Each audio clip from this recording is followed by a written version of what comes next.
Fransa Cumhurbaşkanı Emmanuel Macron, Bakanlar Kurulu toplantısında İsrail'in Birleşmiş Milletler kararlarına uyması gerektiğini söyledi. İsrail, Birleşmiş Milletler kararı ile kurulduğunu unutmamalı ifadelerini kullandı. İsrail Başbakanı Benjamin Netanyahu ise Macron'a İsrail Birleşmiş Milletler kararıyla değil, bağımsızlık savaşıyla kuruldu yanıtını verdi.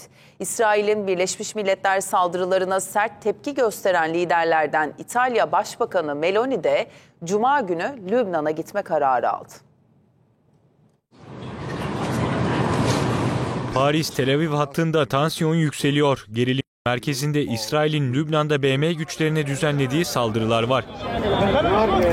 Fransa Cumhurbaşkanı Emmanuel Macron, Bakanlar Kurulu toplantısında Netanyahu'ya çağrı yaptı. Fransız basınında yer alan haberlere göre Macron Netanyahu'ya İsrail'in BM kararıyla kurulduğunu unutma, İsrail BM kurallarına uymak zorundadır sözleriyle seslendi.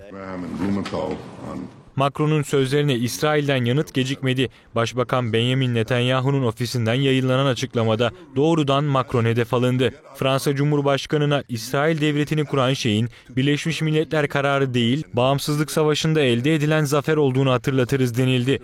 Netanyahu ayrıca tek taraflı bir ateşkese de karşı olduğunu belirterek bunun Hizbullah'a toparlanma ve yeniden güçlenme fırsatı tanıyacağını ileri sürdü.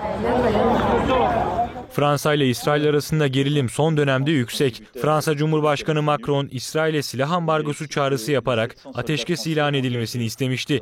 Netanyahu ise Macron'un çağrısı için utanç verici yorumunu yapmıştı. İsrail'e en sert tepki gösteren ülkelerin başında İtalya geliyor. İtalya Başbakanı Giorgia Meloni, BM güçlerine düzenlenen saldırıların ardından İsrail'e defalarca saldırıları durdurma çağrısı yapmıştı. İtalya Meclisi'nde konuşan Meloni, sıcak noktaya gideceğini duyurdu. İtalya Başbakanı Cuma günü Lübnan'da olacak. Meloni konuşmasında Netanyahu'nun BM güçlerinin çekilmesinin yönelik çağrısına değindi. Bu çağrıya uymanın büyük bir hata olacağını ve BM'nin itibarının zedeleneceğini vurguladı. Almanya'da İsrail'e diplomatik tepki verme hazırlığında. Sosyal Demokrat Parti, İsrail Büyükelçisi'nin BM güçlerine yönelik saldırılar nedeniyle Dışişleri Bakanlığı'na çağrılması teklifinde bulundu.